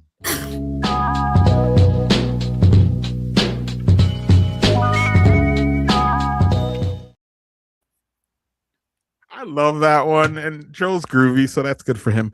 Yeah. So Brianna, we're going to go to a different thing here, and Joel is my business partner, one of my best friends now. I talk to him literally 24 hours a day. It feels like. Is this the person who was in the picture? Yeah, and him and I are like brothers in breweries. Like, we're so geek out about breweries. It would probably make even people who love beer obnoxious. This guy, Brianna, has been to 50. He's been to breweries in 50 states, and he's almost getting to 1,500. So yeah, he's idiotic, but he goes to all these breweries, and he knows about logos and stuff. So I asked him to give us some logos, right? And that's why he inspired this. So we look at the logos and then we rate them. So we're going to put one up, and you can start. Oh, you having a ball tonight. Do you want to go last on this one, or you want to? Yep, I would like to go last, Greg. Okay, Imani. I'll go ahead. Yeah, I'll go. She says it like my mother too. It's so, oh my God. Anyway, Imani, you have Monument City Brew, and I think this is out of Baltimore. Yeah, they're in Maryland. Yep. Okay. Imani, what do you think about this one? I'm a terrible judge of brewery logos, and Why? Why would you say that? because Mhm. there's the graphic designer side that everybody seems to that people seem to kind of have. For me, it's I just want to know who you are. Give me give me the words. Let me know who you are. So it works for me as far as I can tell. This is Monument City Brewing Company. You take those words away, and I'm looking at a M, a C, a B, maybe some I's, a Y. I got a whole bunch of letters going on, so I'm confused. So the graphic part of it doesn't do it for me, but I like to be able to, but I do like the wording at the bottom to be able to know this is who you are. But the lettering doesn't make a lot of sense to me. It's not, it doesn't flow word wise to me because I've got I what I think might be I's in there. I've got Y's, I've got a C, I've got a B. I don't know what that means. I'm going to reluctantly go to Doug next because I think we're about to. That is a one. A one. That is the one? worst. That is the worst one you've shown me, and that's Oh, no. saying something for me. It's You a don't bunch know of this different fonts. The monument looks weird. It's just this beige with not even really. It's like a lighter version of black. Like I just don't care for that logo at all. Maybe their beers are fantastic. I do not like the typeface for Monument at all. Not for me. Imani, are you familiar with their beers? I am. How are this beer? Because I like I said, their beer might be fantastic. I just I'm really not a fan of that logo at all. I think Monument City is a solid brewery in terms of what they do. If I remember correctly, they had a Hefe that I really enjoyed. I think that was Monument City. I like you had them on, I think, last week. Ministry Brewing was really good, but I don't recall if Monument City is a real neighborhood or area, to answer Daniel Fisher's question, in Baltimore. I don't really recall a Monument City, but the part that also doesn't jive with me is the city part is on the second line, when I think that city should be emphasized. Monument City should be emphasized. Brewing Company is kind of a secondary piece of that, or that's what they are. They're a brewery. But I don't know if Monument City is a real neighborhood or area, though. In all honesty, it probably is. It's just not one I'm familiar with. Yeah, the idea of Monument City and then Brewing Company, I think if they would have figured out, like, if they had said Monument City and the monument was that typeface, but it was like smaller, and Monument City was together, that might work better. It feels just disconnected to me. But again, I'm not a graphic design person, so that's just me speaking out of my ass. Well, respectfully, none of us are, and we all know that, so that's not the point. Respectfully, but we will get an expert opinion here in a minute, and it's definitely not respectfully Brianna's. So Brianna, because I'm still mad about you know what? Get over the emojis. You can pass by me, and you can bring in the expert. Okay. Hold on. We will, and that is me, because it's my turn. Thank you. So I can't say enough about how I completely 100% agree with Doug. This is an unmitigated disaster. Actually, it is terrible.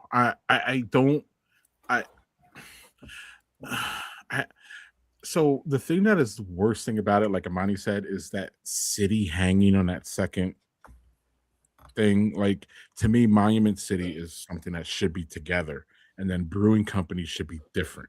The fact that the city goes to the bottom and like it's just it's a fucking disaster. Also, no one mentioned that where's the color in this fucking thing? Like it doesn't pop in any way. Is that the main logo? It doesn't even pop. It's just so bland. It's just terrible. And yeah. So with that being said, we're actually going to bring on. Wait, I did have one thing to say. Yes, please. No, we want to hear it, please. I looked it up because you guys asked, was it like a neighborhood or something like that? So I did look it up, and it says Elwood Park / Monument is a historic developing residential neighborhood in East Baltimore. So maybe that's why they named it that. Mm-hmm. I know Mount Vernon. That when I was researching that. I know Mount Vernon. I don't know. Never in my history have I ever heard Monument City or Monumental City. Well, it said it's a developing residential, so I think we might all know what that means. Mm-hmm. Did you say that this was a brewery?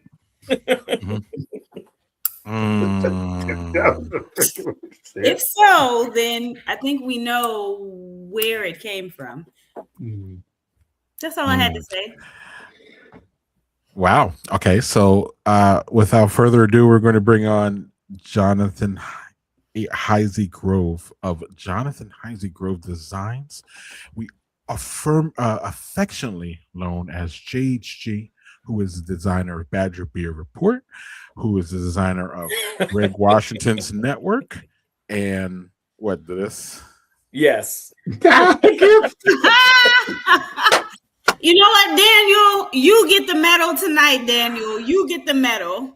I thought Greg had the medal. I'm a little disappointed. Sorry, Greg. No, Rihanna's been dissing all night, so she just might as well keep dissing. So, anyway, what's up, JHG? Nice to meet you, or see you. Meet you. That's weird. See you. What? Hi, JHG. Give us the deets. Give us the deets, dude. It's a fucking mess. It's a fucking mess. Everything that was just said here in this space is absolutely right. It's a fucking mess. From fonts to lack of color to the fact that you've got there's no cohesion to this thing at all. You don't know what is the primary part of this logo. You don't know what the font is. There is like 3 or 4 different fonts in there. Don't know why there's a arrowhead. No, not an arrowhead. The tail feathers of an arrow in the middle of the thing. Maybe that's supposed to be. I'm guessing that's supposed to be wheat. Like that was my guess too. My guess it's a sweet, but yeah. It's sweet. It's sweet. But I get it. If you can't even decipher that from the logo, then it's a mess. Poor babies. And that's a 1 out of 10. No, I do agree. I do agree with the thumbs down. That one's a good one. You ain't gonna get off these emojis, are you? But Brianna, so what number did you give it? I'm just quiet on this. I'm just quiet on this one. Okay, Imani, did you have a number? I don't think I had a number. But I'll give it a 3 just because it at least tells me what it is. I can read it and see what it is. So I'm giving you like SAT credit. Like you put your name on the project. So I can at least know like, hey, if I'm having your beer, I can say, all right, if I'm next time I cruise through Mount Vernon, and I want to go to Monumental or Monument Brewing. So I know it's there. Mm-hmm. Well, not Monumental, just Monument City. Right. Monument. All right. Well, maybe we can get better results with this one. We will start with Imani. It seems like Brianna wants to go at the end, and like cherry pick her little thing and do all whatever she's That's all trying right. to do over That's all right. there. Yeah, Brianna and I are in war because she started this shit with the emojis, and it's just not going to end. I'm just going to send her nothing but gifts for the rest of the time we talk. It's going to be great. I am going to Tom Petty until this damn stream is over. So anyway, you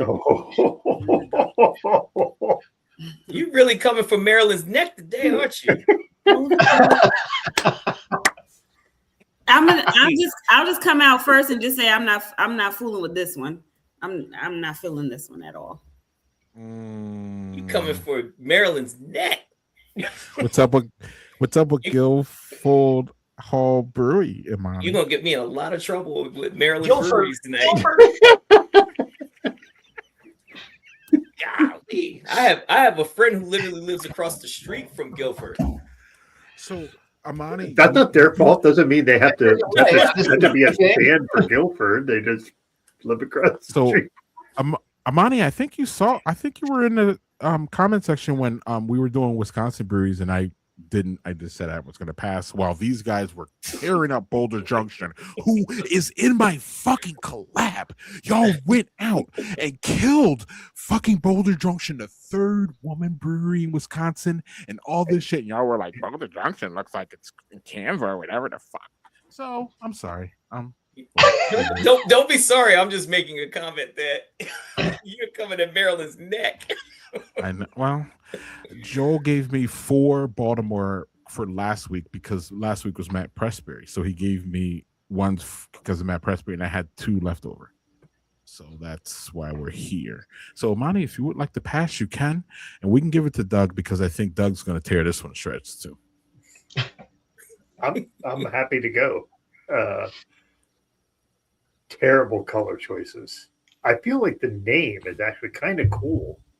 Guilford Hall Brewery sounds like kind of like a cool, like either a Bostonian or an Irish thing. Like, it sounds cool, and the font idea isn't bad. Just the colors are just awful, and the way it's structured around Guilford Hall, I don't get it. I don't get it. Maybe I'm just not astute enough as a graphic designer kind of person, because I'm not a graphic designer. I just really sorry. I just saw Daniel's comment. You could put up some logos like. Thank you, Daniel. That made me fucking laugh. Oh my god! This is slightly because of I feel like the name has the right idea, just terrible choices for the design and the color. It's not as bad as the last one, but it's not good. That makes sense. JHG. Well, the first comment I had right out of the gate was going to be about the goddamn outline. So tired of people using outlines for fucking logos. It's like almost like a default. I don't know what I'm doing, so let's put an outline on it. Oh, no, it looks better. No. I have the same kind of comment as the previous one that Imani had. It sounds like it's supposed to be Guilford Hall Brewery. Why is it Guilford Hall Brewery? Right? It doesn't flow right. Oh, I'm in agreement. Okay. I would chime in. I know, and just because this is one I do go to frequently, because like I said, I have people who live right near it. It is on Guilford Avenue, but yeah, okay. I still would have put Hall in. Yeah, together. It should be together, and either it's stacked or it's next to each other. But to put Hall Brewery underneath that doesn't make mental sense. And I don't know this, but when you go inside, it has a very, like, I guess German, what I would envision to be like a German pub kind of atmosphere to it. So I don't know if that's part of what the Hall part is or not. And I think that kind of comes up in I think Daniel Fisher might be onto something there, but maybe. I still feel like as an kinda needs to be outsider, on it the doesn't same make line. sense, right? And someone who doesn't know the logic behind doing it this way, my brain says it's not working right? Yeah, Um, agreed. I mean, I like some of the I understand why they did the outline because they have that ornamental stuff at top and bottom, and I think they were trying to mirror that look with the outline, I guess, but it doesn't work. It doesn't quite work. And then on top of it, it's got a shadow, and there's no other shadows in there. You've got an outline to show a shadow. Like maybe make Guilford all gold with the shadow instead of having an outline on the shadow color that's inside. It's like the logic is not making sense. The logic is not logicking. It's not logicking at all. All right. Well, Anyway. that was fun. Now, before we start to wrap up and get out of here, we're going to give Brianna one last chance to save herself here, y'all. And and the chance is here, y'all. Here you go. So, Brianna, what is the worst topping on a pizza? And you only get one. Ham. Wait, that's two toppings though, Brianna. Can you do this right? Pineapple. Wow. Wait. Doug? Do it again, please. I love pineapple. Do it again, please. Pizza, by the way. Do it again. Yikes. Well, Brianna said she liked that thumbs down bullshit. Yeah, thumbs down is cool. Pineapple's gross on a pizza. So thumbs down is better than thumbs up. Yep. I just can't.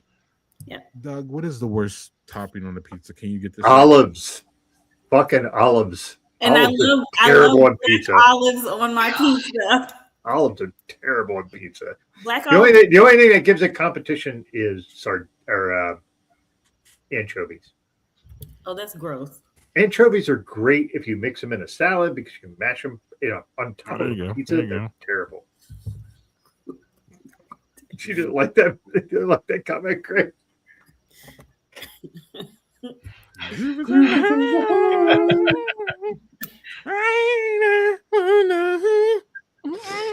Oh, sorry. Imani, what's the worst topping on the pizza? Mushrooms, because why? Sorry. Mushrooms, because why?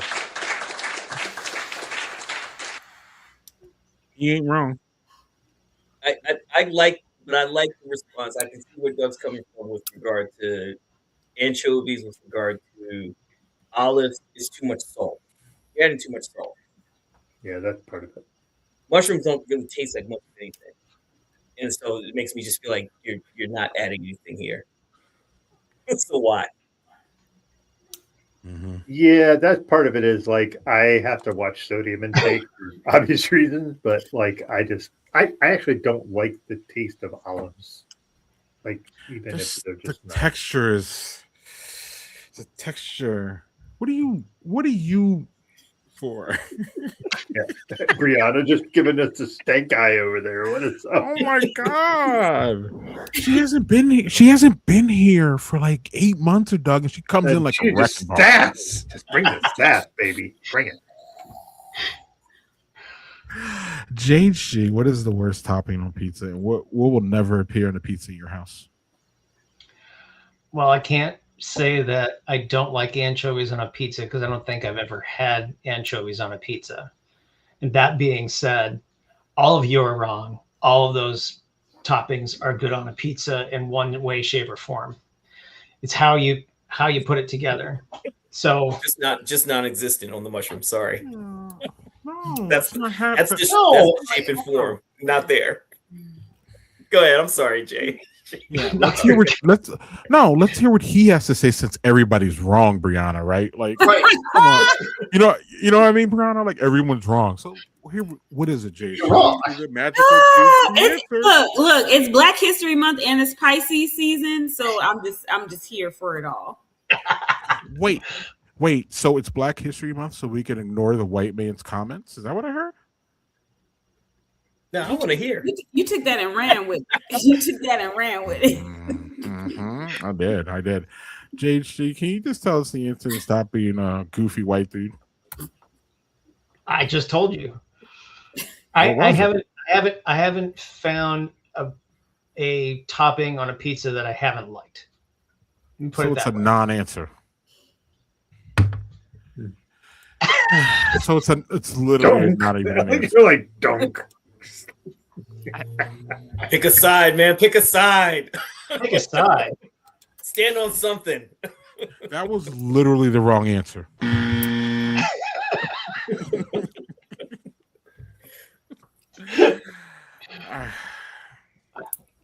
I don't know what to tell you, man. You want my opinion? Brianna, what are we doing with these white people?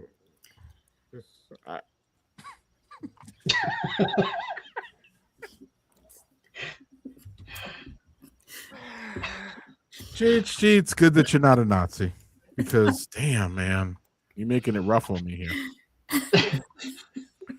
Okay, JHG, so I'm trying to get an answer out of him, Doug. JHG, what is the best topping on a pizza? Oh.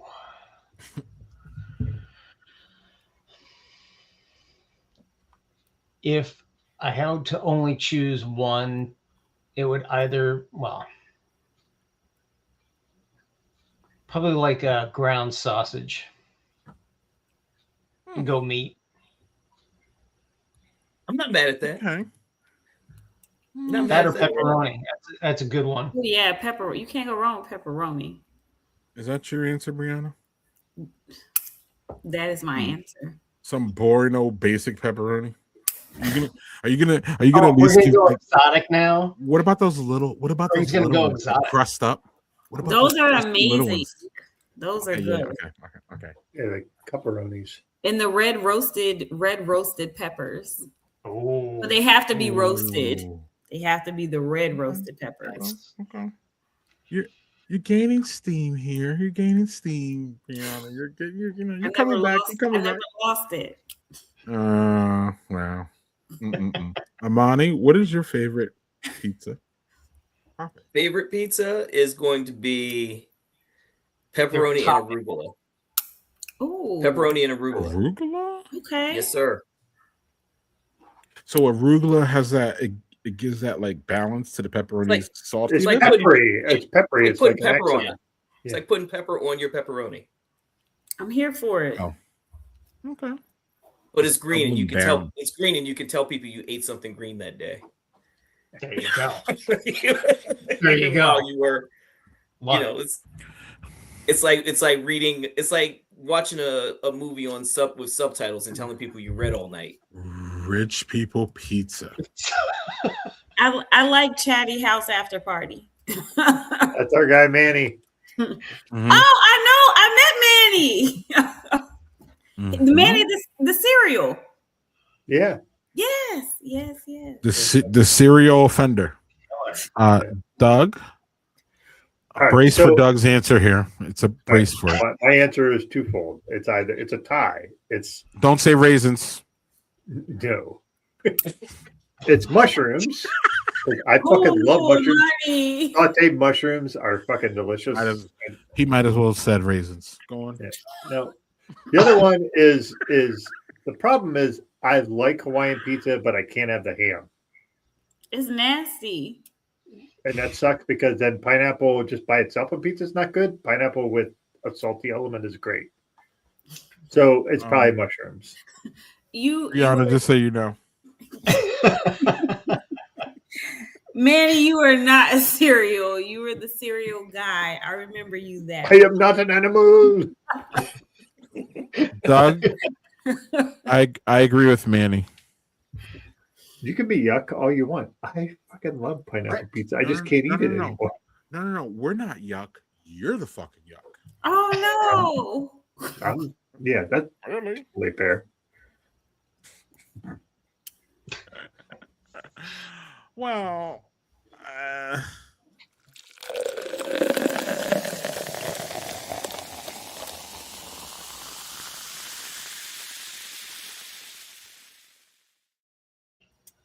this is the time where I ask Doug and Brianna if they have any more questions for Imani.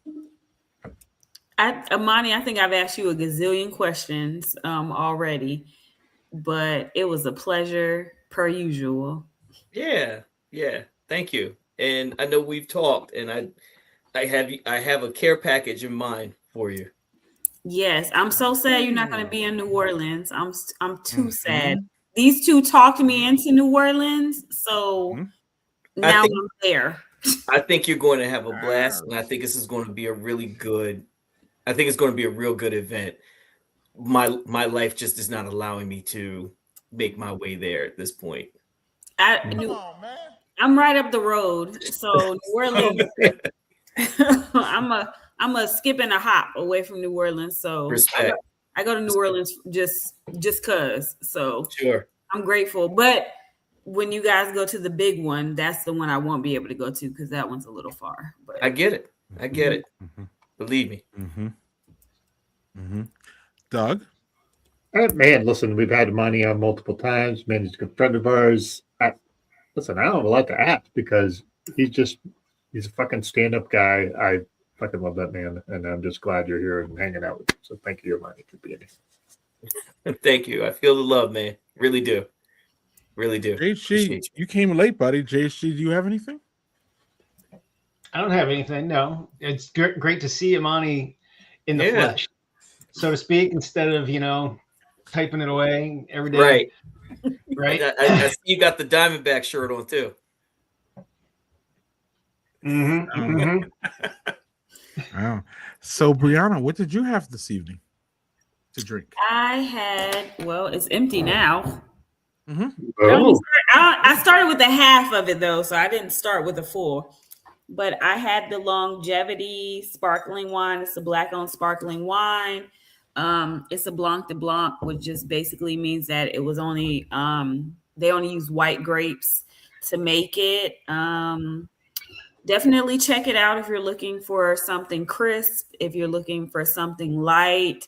It has a little fruit notes to it. I would definitely check it out. That Longevity and the Via Ray, which is Issa Rae's sparkling wine, her Prosecco. Hello. Those two are pretty good. So I'm going to add the Longevity to my rotation of sparkling wines. Both black owned. They're both black owned. And both black owned. Do you know where they're at? Like located, like around you, like southeast. I know. Let me see. I'll let you know where Longevity. You know what? It says that they're in Livermore, California. So they, like I said, it was very odd that they were in one of the boutique liquor stores that I have here in Georgia, but they did have it, and it was really good. And like I said, I have a whole list of black-owned sparkling wine. If you're interested, I like finding the black-owned sparkling wines and alcohols and things like that. So that one though, I recommend. Try it out. All right, Imani, what were you drinking? The Dogfish Head Triple Decadence Worldwide Stout. It's the only thing I drank tonight, aside from some water, which was good for me. Again, it's an Imperial Stout. It's their base Worldwide Stout that is also aged in, again, their Palo Santo wood tanks. Dogfish Head Let's Get Lost whiskey barrels and Sam Adams Utopia's barrels. So those are the three blends. Like I said, very, very still keeps a lot of chocolatey notes. It was good. It was really good. This is the second one I've had since buying the 4-pack, and I've just been kind of trying them every couple months. So definitely a good call. I know it's not a review, but I really want to emphasize, like, support Black-owned breweries, support Black winemakers. This is Black History Month, yes, but this should be an all-year thing. We spend a lot of time and a lot of effort in saying like the quality of German engineered cars or Italian leather. We need to bring that same energy to beer, wine, distilled products that say they're crafted by Black hands, crafted by, or I'm sorry, and sorry, conceived by Black minds. Those are two pieces from two philosophies for me: crafted by Black hands, conceived by Black minds. And you know, we need to engage that level of quality. We need to put that kind of standard to those things to make them desirable, and understand that it's an important piece of getting the word out, lending legitimacy to Black folks making these types of products. Exactly. You know, Daniel was saying award-winning mind, you know, beer conceived by Black mind, crafted by Black hands. And I can't stress that enough. And I think that's really important to keep in mind. And Brianna, I'll be in touch with you about finding out some of those Black-owned wineries and, you know, finding ways to get access to that. So no, for real. I think there's a Black-owned winery that's actually in Maryland. She's woman-owned. So Harvest Ridge. Yes. And they got a brewer now too. What? They've got a brewer now too. Don't make it that I need to come up that way. Don't make it come up that way. It is nothing but a flight. I'm so glad that they brought me on here with you tonight, Imani, because I think they're in that area, that Liquid Intrusion. I think they're in Brandywine, Maryland. They're in that same kind of general area as Liquid Intrusion Brewing Company as well. So, you know, while you're there, make your way, try to tap into some of the Black-owned breweries that are coming out of Maryland. I'm not trying to take up too much of y'all time, but it's so important to me that folks are recognized, like Soul Mega out of DC. There's a whole contingent in DMV. I think Urban Garden Brewing is they're getting the keys. They posted recently they got the keys to a physical location, a physical plant. So, you know, folks are making those moves, folks are making those things happen, but like, we have to show up, we have to support. And these breweries will, you know, wherever they stand at that point, they're going to get better. And we're going to start incorporating that tag of, again, conceived by Black minds, crafted by Black hands, and really emphasizing the importance of that. But anyway, I'm sorry, I'm going to get off my soapbox. Sorry, but support Black breweries. That's all. I'm here for it. And send me a list. Send me a list of some of those as well, Imani, because like I said, when I travel, I try to go to Black-owned businesses. Like, that's my thing. For sure. Yeah. So definitely. For sure. Yeah, absolutely. We'll be in touch as long as you don't send me one of these. You might get blocked. I'm going to keep my hands to myself.